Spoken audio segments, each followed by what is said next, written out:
You're listening to the Lazy Bob Podcast.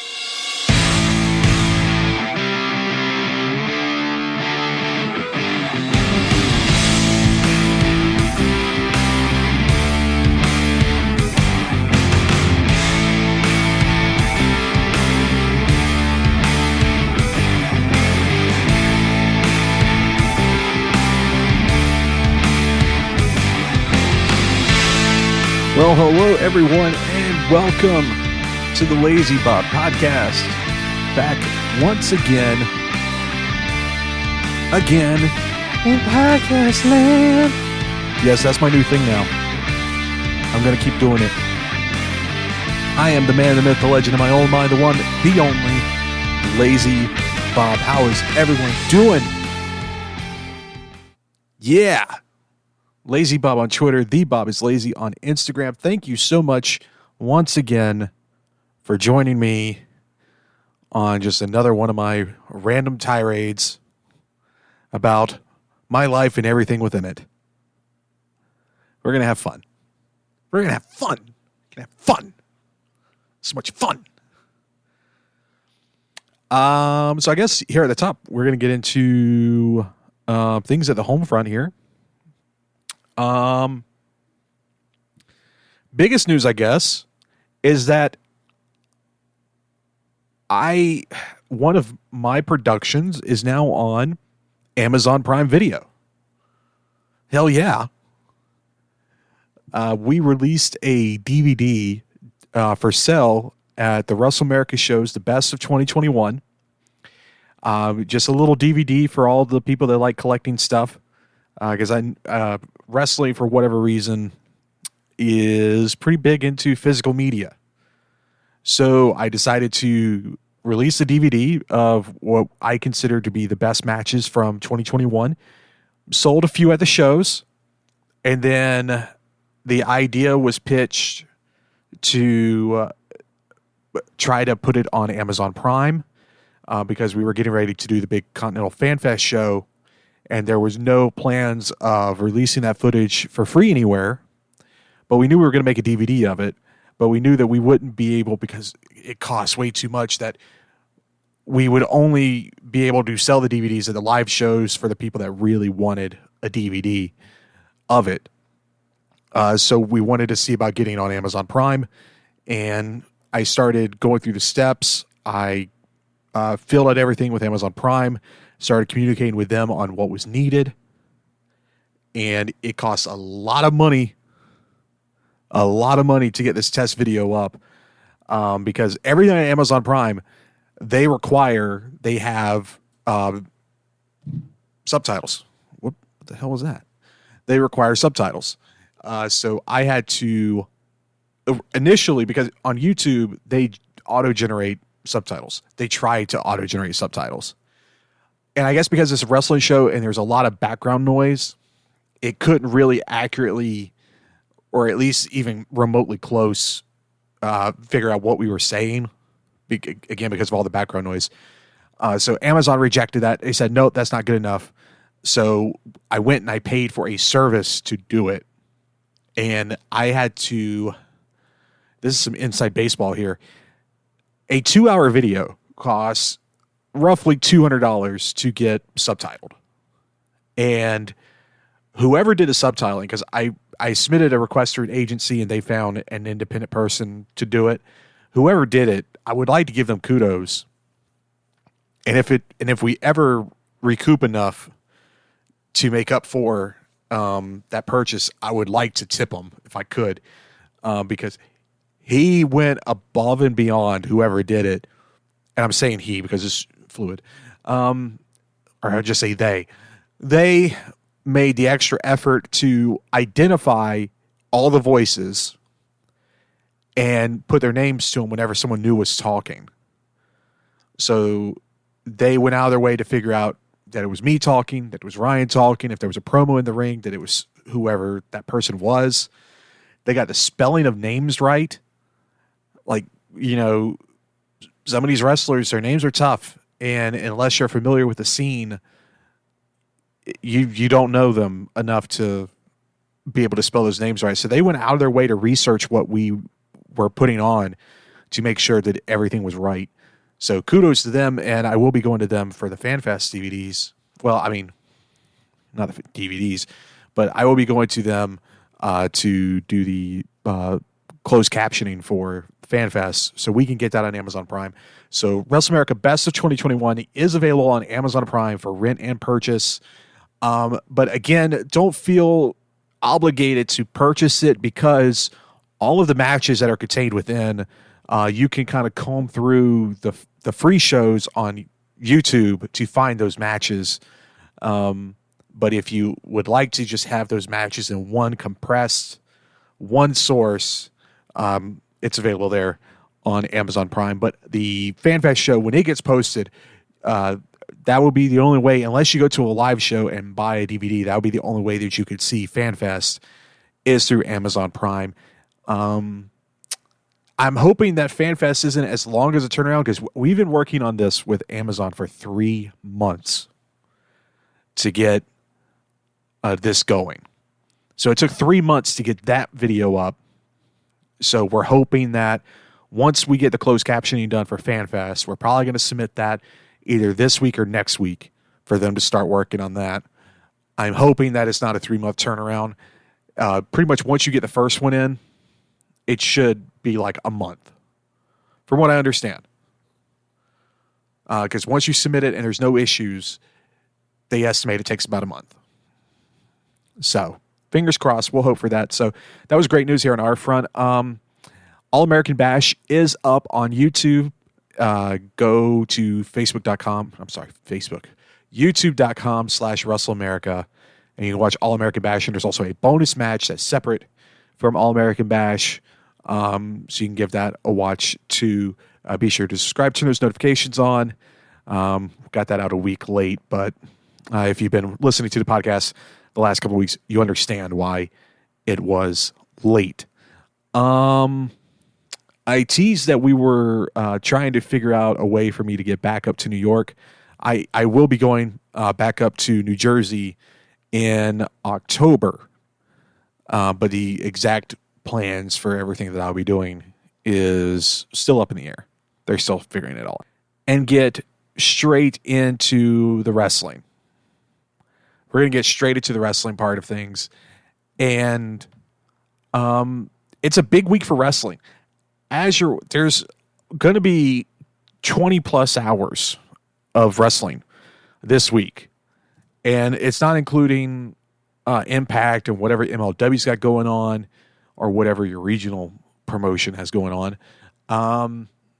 As this is being released, Raw's going on. We've got NXT tomorrow, Dynamite on Wednesday, SmackDown and Rampage on Friday, Clash of the Castle on Saturday. Then we got Worlds Collide, NXT versus NXT UK on Sunday afternoon. And then we have All Out on pay-per-view. That's a lot of wrestling. Like I said, it's 20 plus hours of wrestling that's going to be going on this week. Will I be watching it all? Hell no. Hell no, I would not be watching it all. Forget that. You serious? If you're watching all 20 hours of that, wow. But I've been hitting the end of my rope when it comes to AEW, and it all really started to go downhill for me when Punk got hurt. I played along with the whole MJF thing, but I really don't know where that's going to end up at this point. I almost don't care, because it's taken way too long to get wherever they're going. If they're actually going anywhere, or if this is, I'm starting to think that it is legit. MJF, stay home. Just stay home. We won't use you. We'll completely destroy whatever stock you have by just making you sit at home through the rest of your contract.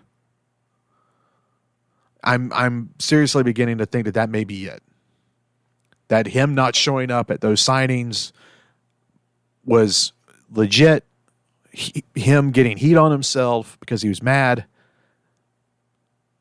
So they let him go out there and cut that promo, and Tony just sent him home. At this point, I now believe that is it, because it should not have taken this long to get everything figured out. And if this is all a work, it's way too long. It's been going on way too long. But there's been rumblings about how bad things are at AEW as a whole. And the main issue has been communications. And Tony Khan on Wednesday before Dynamite actually had a mandatory meeting with everybody to talk about communication and the lack thereof. And we've heard about issues with like the Ring of Honor champion going into the Ring of Honor pay-per-view. He was upset with the communication issues, so that's why he asked to be released. He almost didn't even show up to the pay-per-view. We've heard things come out about Colt Cabana being upset over communication issues. So that's the main point of the conversation, was those communication issues. And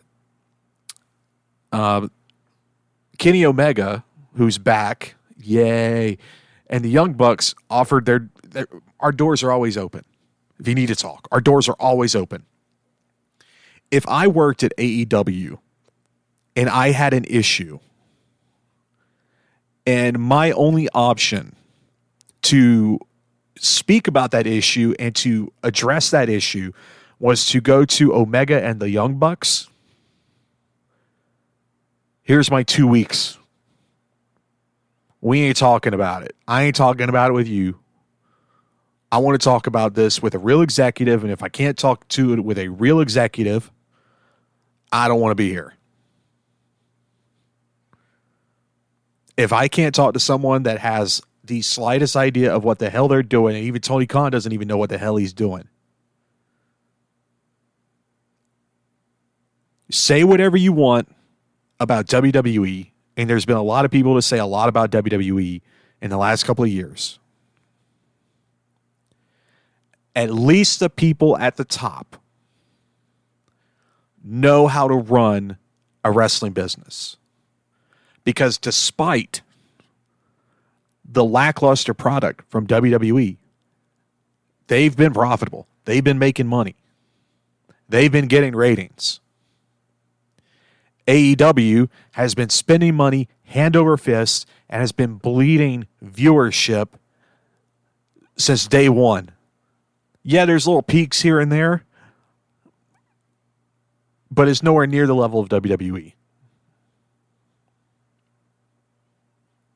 Then now that Stephanie and Hunter are in charge of WWE, AEW is accusing them of contract tampering, reaching out to old talent or even new talent to try to get them to jump ship. If they're watching the stream, if they're watching the same show that I am, I wouldn't want any of their talent. Even Wardlow, stay in AEW, do great things there. We don't need you. Bryan Danielson, you made the right move. Mox made the right move. Jericho, we'll look forward to putting you in the Hall of Fame whenever you decide to stop doing whatever it is you're doing. That would be my attitude if I was WWE towards what's going on in AEW. The rest of you, if something happens in AEW, have fun at the National Guard Armory. Have fun at the bingo halls. That would be my attitude if I worked for WWE and I was looking at their talent. Old Keith Lee, have fun at a buffet, my friend. Thunder Rosa, have fun at the Indies. Tony Storm, good luck on your OnlyFans. Don't need you. Maybe take FTR back if they were willing. At this point, that's the only like star quality right now in terms of who would be able to move the needle for my promotion. I saw an indie flyer with Ruby Soho on it, and they had her dressed up like the what do they call her from back in the war where they had the lady flexing? the Rivet something, the Rivet Girl or whatever her name is. They had her dressed up like that on the poster, and the caption just, poor Ruby. You're damn right, poor Ruby. Liv Morgan ruined her career by getting her kicked out of WWE. I don't think that's what happened. I'm just out here just spitballing shit. But Dynamite. Let's get into Dynamite because I wanted to watch Dynamite because of the unification match for the AEW World Championship on free TV a week and a half out from a pay-per-view. If this does not scream WCW shitty booking, I don't know what doesn't or what does. You book a championship match of this caliber on free television a week and a half out from pay-per-view. Wow. The show starts off with Jericho, and immediately you could see from the opening pyro, the production crew had a rough night. A rough night. Because as soon as the pyro hits for the opening, the Jericho Appreciation Society graphics are on screen when it's supposed to just be the AEW logo.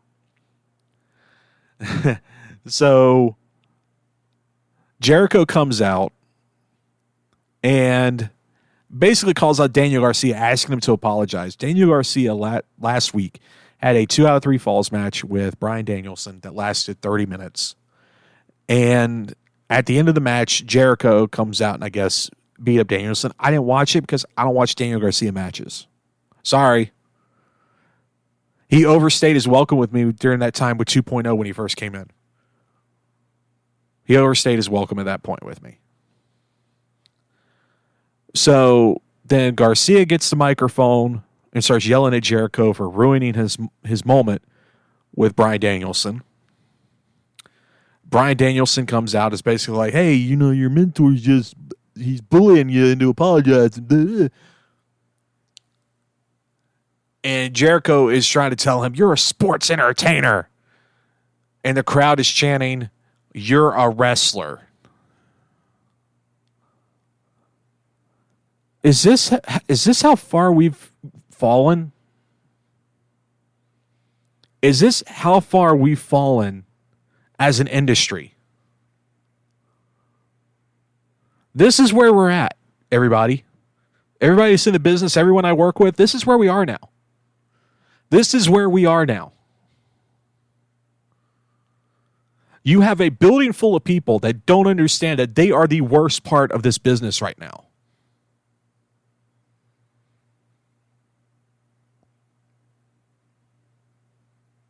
If you think for a single second that AEW is a good promotion and they are putting out a good product out there, you are the bad part of this business. You are the cancer of this business. I want nothing to do with you. I don't want to work with you. I don't want to work for you. If you think that the garbage that is going on in AEW rings week in and week out is good, I want nothing to do with you.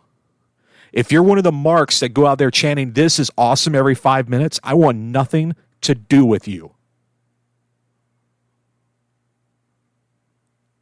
It is absolute garbage what goes on in that ring.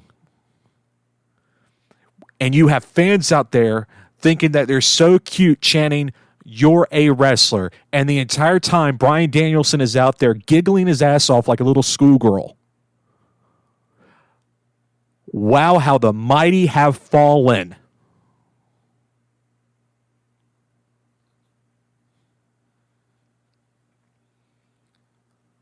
Garcia tries to leave the ring. Jericho goes to stop him. Garcia pushes him down on his ass and then looks at him horrified as if he just pushed his father down.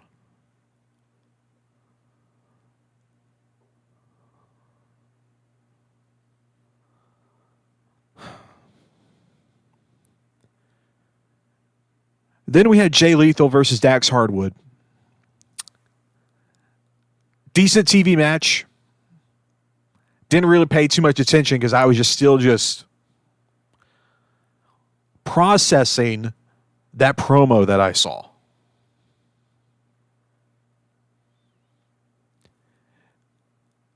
Then Thunder Rosa announces that she's hurt, unable to defend the championship, and that at All Out, an interim champion will be crowned.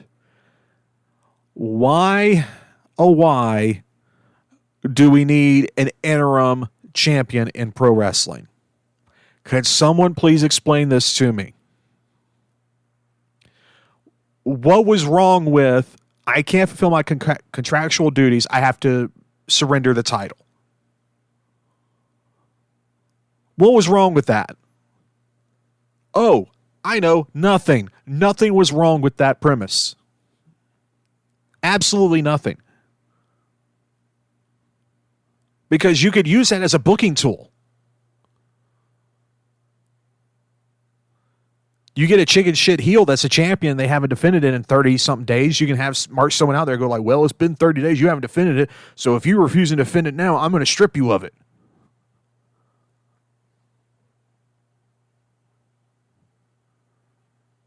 So now you can get a heel that wins the belt, and I'm sure it's coming. I'm sure it's coming now. You get a heel that's champion. They get, quote unquote, hurt because they don't want to have to fight whoever the number one contender is.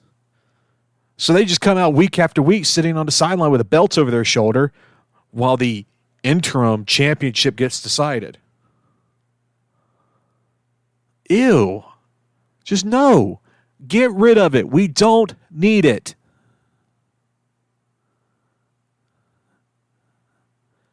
And then to crown an interim champion, it's a fatal four-way.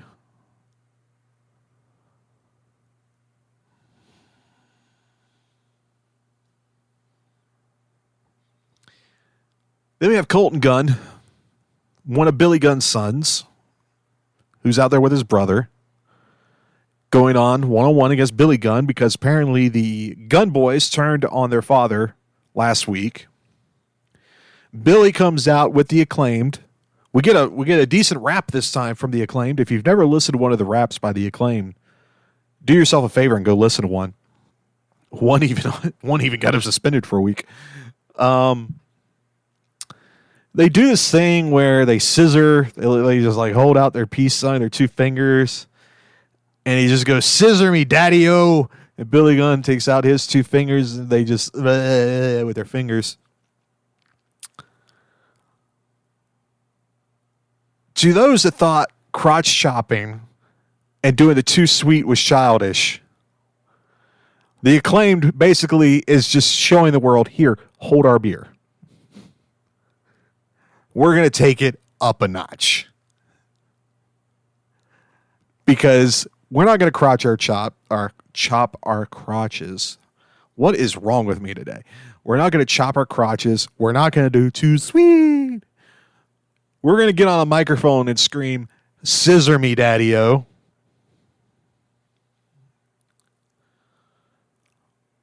Long story short, Colton wins thanks to outside interference.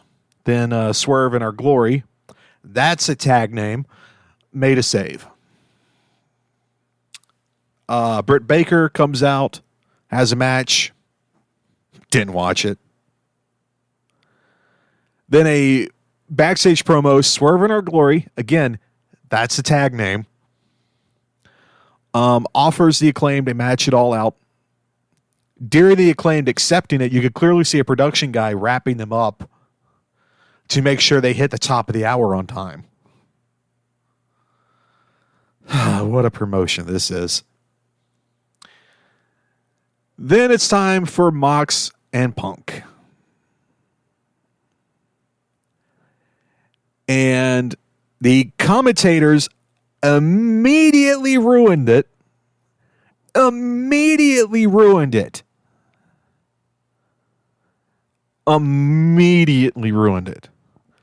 By making such a big deal.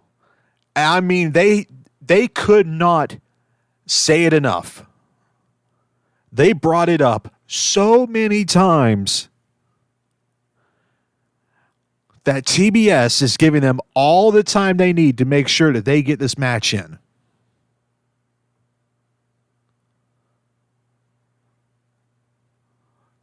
Whenever an announce team in wrestling makes a big deal about something like that, little alarms should be going off in your head.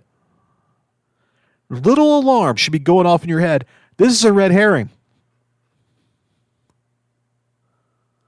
I'm being set up. Bell rings. Couple of pull aparts. Roundhouse kick from Punk.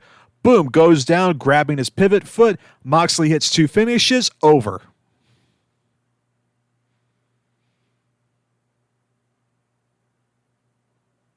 I wish I could say I was joking.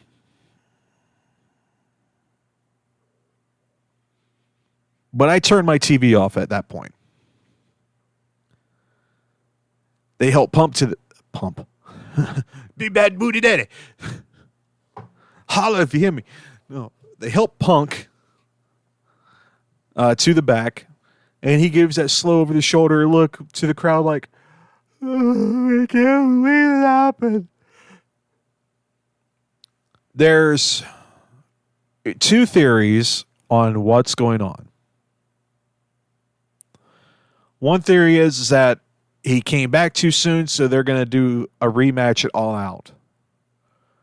He was out for, 56 days, supposedly re-injures his foot in his first match back, and then is going to turn around a week and a half later and do a rematch.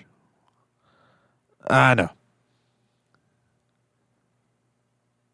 Then there's another rumor that, or theory, not to be confused with Austin theory, there's another theory that this was done to begin a heel turn for Punk.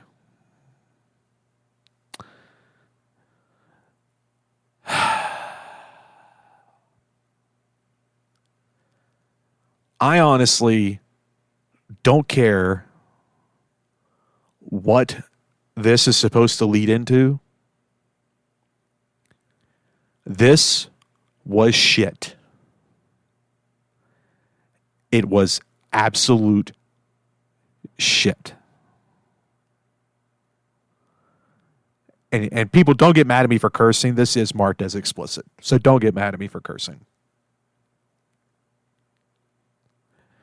This, again, is another example. If you think that this was good, I want nothing to do with you. Professionally, personally, you've got nothing to offer in my life.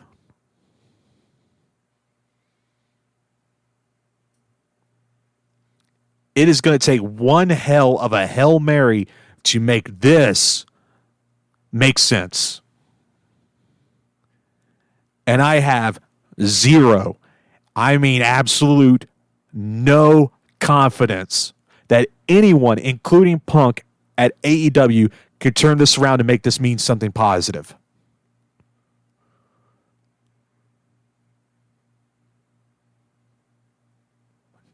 No faith.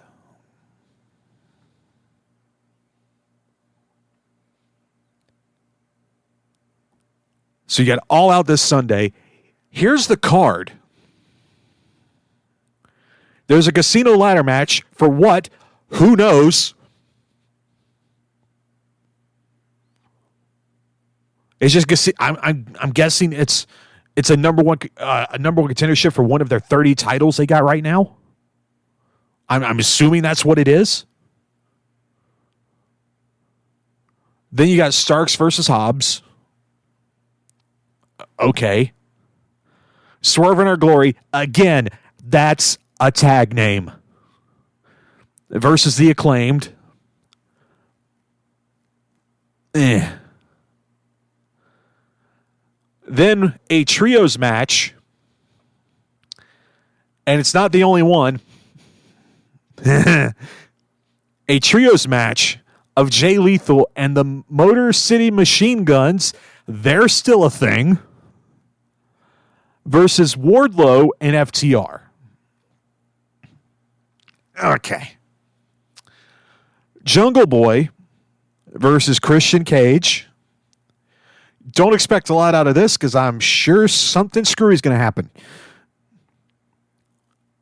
Then it's the Fatal 4-Way for the interim Women's Championship. Baker, Storm, Sheeta, Hayter. I like Jamie Hayter, but she ain't going to win it. And then Toni Storm, she just had major dental surgery the other day. What the hell is going on at AEW where everyone's having to have surgery every other week? Where's Jade Cargill? Where is she?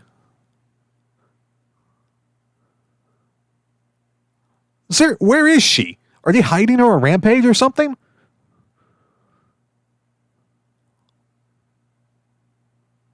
The most dominant female that you have on your roster in your locker room, nowhere to be found. Where is she? You take her manager away. You pair her with this Stokely guy who's too busy trying to recruit other people. Why?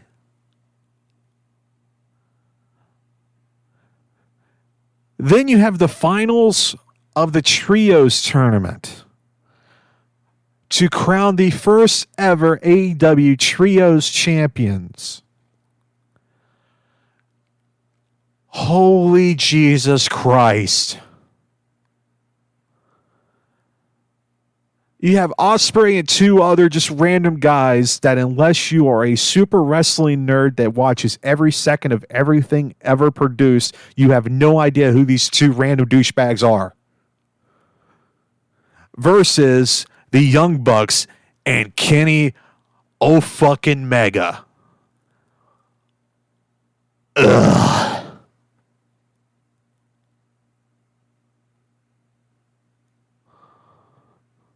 Gee, I wonder who's winning that.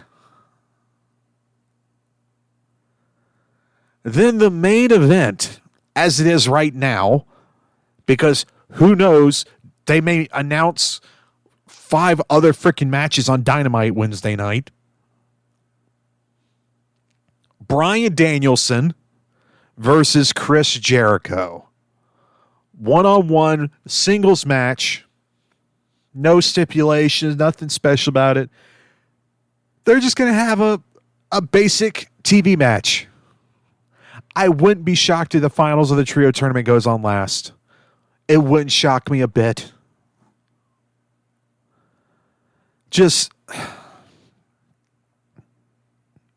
I'm so glad that I was finally able to wake up to how bad this is.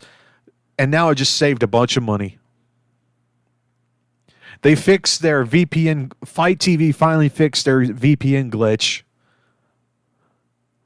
So now I don't have to worry about buying this period now. ExpressVPN, you want to sponsor me?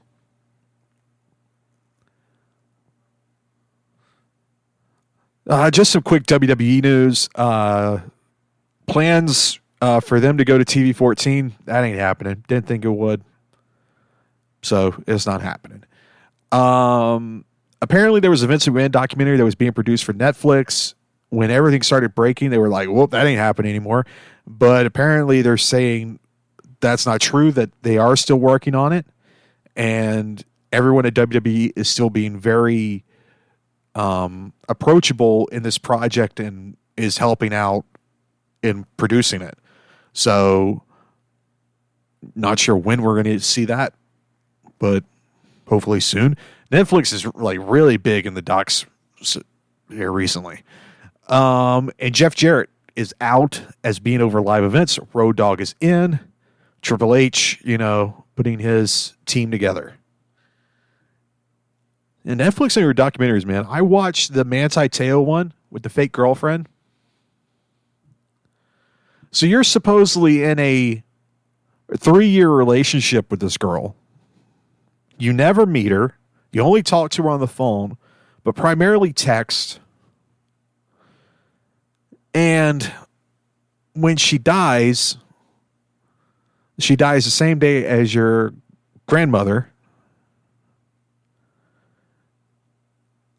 I have a question for Manti and the people behind the Deadspin article. Why was the question never brought up of him going to the funeral? That was never brought up. I guess they just assumed because of his college schedule being on the football team, it wasn't allowed. But there's no mention of him ever going, ever visiting the grave. And I'm sure if they really wanted to, they could have just explained it all. It was like, oh, she was cremated. But they didn't explain that off. So there's a hole there that never gets addressed in the documentary. Like, it's something that I would have brought up. Like, you don't hear any reporters go like, oh, so are you planning on attending the funeral? Or do you plan on have you visited the gravesite since the season's been over? None of that. Still weird, man. I was involved in a long distance relationship for 3 years, so about as long as Manti Te'o. If it hadn't been for the fact that I became friends with her other friends, I probably wouldn't have believed her. But I very quickly became friends with her friends, who I was able to verify that they were real. Because that was, we're talking like 2003, 2004. So there was a lot of like question marks and if she was real. I was very quick to confirm that she was real. Very real. So, I have no idea how long I've been going. Oh, wow. 30-something minutes. Holy crap. I complain a lot, don't I? Gonna keep complaining. This is where I'm going to get into the NASCAR stuff if everybody wants to just turn this off because I'm done with the wrestling stuff. If you're done with me, Twitter, Lazy Bob, Instagram, The Bob is Lazy. Thanks for listening. So NASCAR this weekend was in Daytona for their summer race, the last race of the regular season for the 10-race playoffs. I went through a 6-year stretch where I went to at least one of the Daytona races, either going to the February one or the summer one, which at that point was in July. I do not think that there was a year where weather did not cause some sort of issue. And you got to think, it's Florida. You're right on the beach. Weather is always going to be an issue. In those 6 years, I sat through and I suffered through everything that you could possibly imagine. I've sat through so many rain delays. One year, the year that Austin Dillon went up to the catch fence and everyone thought he died, the race was supposed to start, I believe, at 7:30. The race started a quarter to midnight. We got out of there right before 3 a.m. There was one Daytona 500 I went to where the rain started right past halfway, and a NASCAR race is official at the halfway point.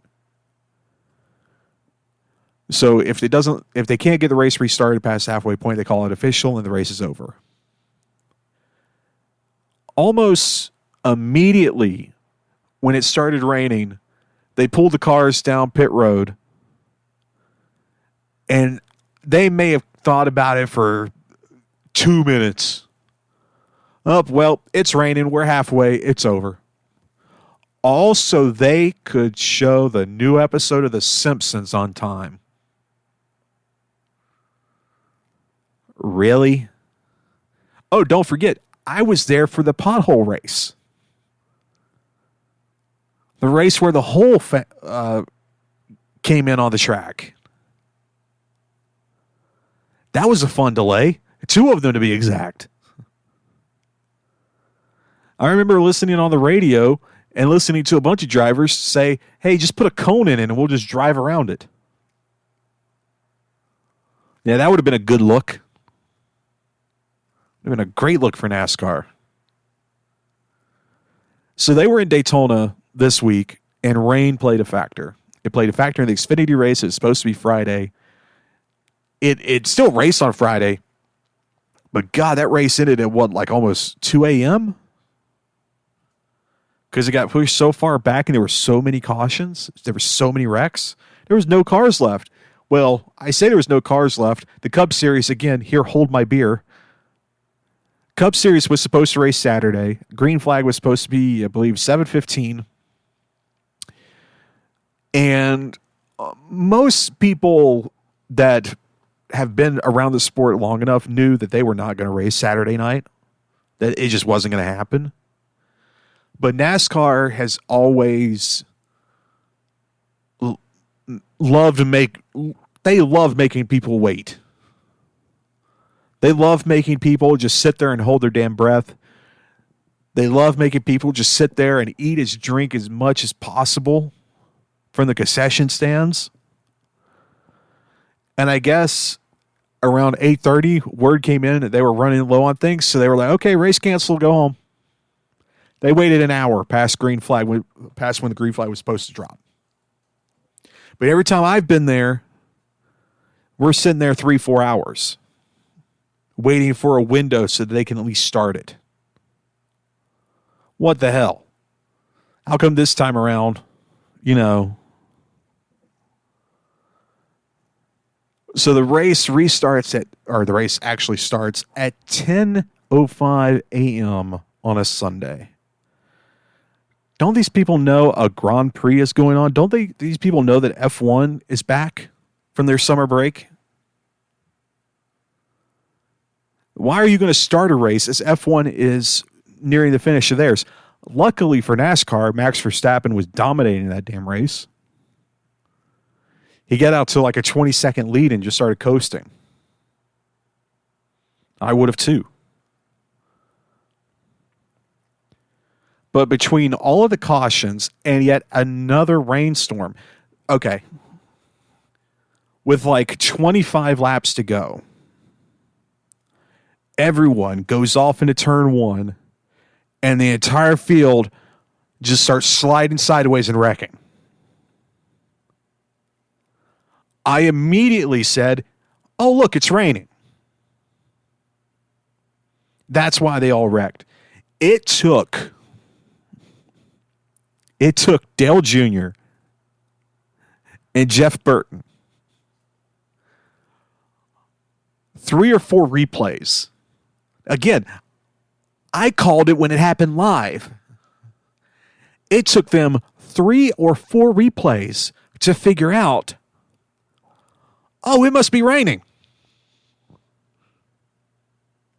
What? It took you guys this long to figure that out? Are we watching the same race? Are we watching the same footage?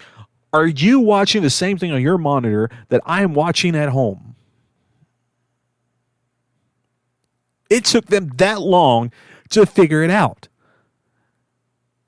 When it happened live, okay, maybe you weren't paying 100% attention. So then they show the first replay, and they just, because the replay starts with all the cars starting to go sideways, they just assumed that the replay started a little late and that they missed the contact. So then they show it again, and they're like, I don't know. And then they show it again, I think it might be raining. And then one of the pit reporters comes on the microphone and goes, yes, they were reporting that it was raining going into one. Thanks, Matlock. Thanks, MacGyver.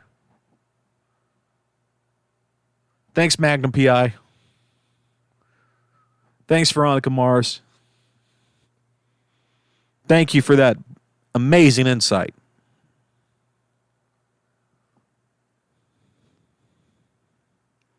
It was so amazing when the race did start this morning, because I'm recording this on Sunday. When the race did start, it was clearly raining. It was clearly like spritzing. But they were doing everything possible to avoid showing camera angles that would portray that was happening until like lap 7, when it was clear on the cameras that it was, and Dale Jr. addressed it, and I'm sure during the commercial break they were yelling at him, because I know that is a faux pas, that until the race reaches halfway, you don't talk about rain. I mean, there could be a giant sinkhole swallowing the track and the devil himself coming up through the earth. But if it's not halfway, we don't talk about it. We don't talk about it. We don't show it. It's not happening. Because we want to keep people tuned in. NASCAR as a whole is in such a bad shape when it comes to broadcast. Because everyone was so mad. The race on Saturday night was supposed to be on NBC. Supposed to be primetime Saturday night NBC national television. First off, there were people mad because in some markets it was being preempted by preseason football.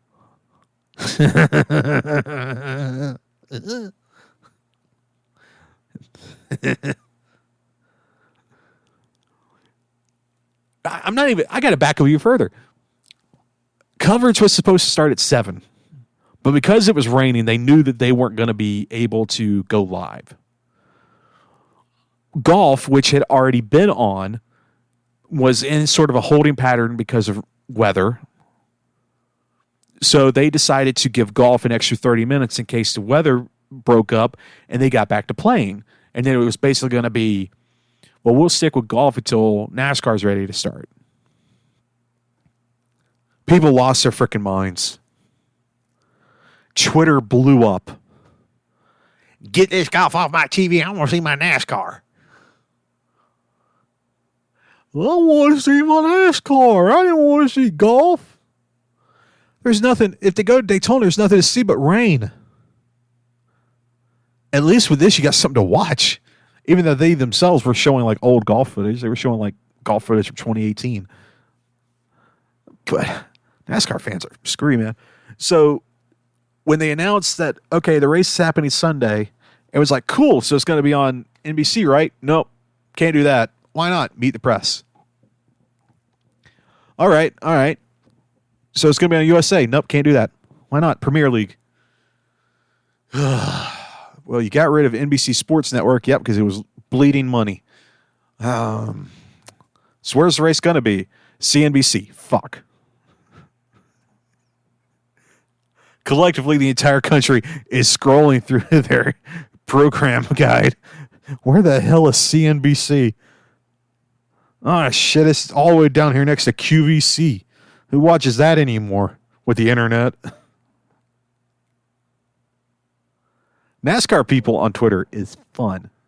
And then, of course, I had to comment on... I love pointing this out. I had to point out on Twitter, I went from watching a 90-minute F1 race commercial-free to watching a NASCAR race where there's commercials almost every 9 minutes. The NASCAR community loved that. I didn't get a hateful DM off that. Because I may have hashtag F1 is better than NASCAR. It's true. Can't wait for them to come back to America so they can have a race during primetime Sunday hours and put a butt whooping on NASCAR. Because it's slowly happening, but anyway. So yeah. And then, of course, there was a huge wreck with 25 to go that virtually wiped out the entire field except for like 10 cars. And it was a wreck for rain. They red flag. And I'm sitting there going like, well, if I was there, this would be it. They would call this right here and now. But no, they made everyone sit there for hours. For hours. So that they could finish this race with like 10 cars left running.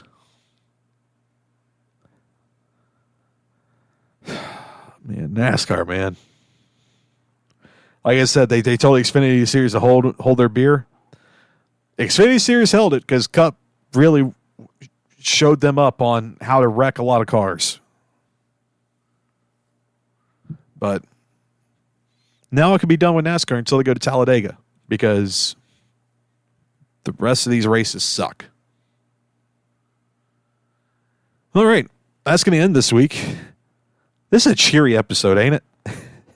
It's just absolutely cheery. It started out such a good note with me announcing that Wrestle America, the best of 2021 on Amazon Prime Video. Go rent or buy now. Next wrestling show will be Wrestle America Showdown on Saturday, September 10th in Forsyth, Georgia. Go to facebook.com/WrestleAmerica. I am Lazy Bob. Twitter, Lazy Bob. Instagram, The Bob is Lazy. Thank you all so much for listening. Next week's podcast might be on time, might be late. Don't know because of the holiday. We'll figure it all out. Thanks for listening. Bye-bye.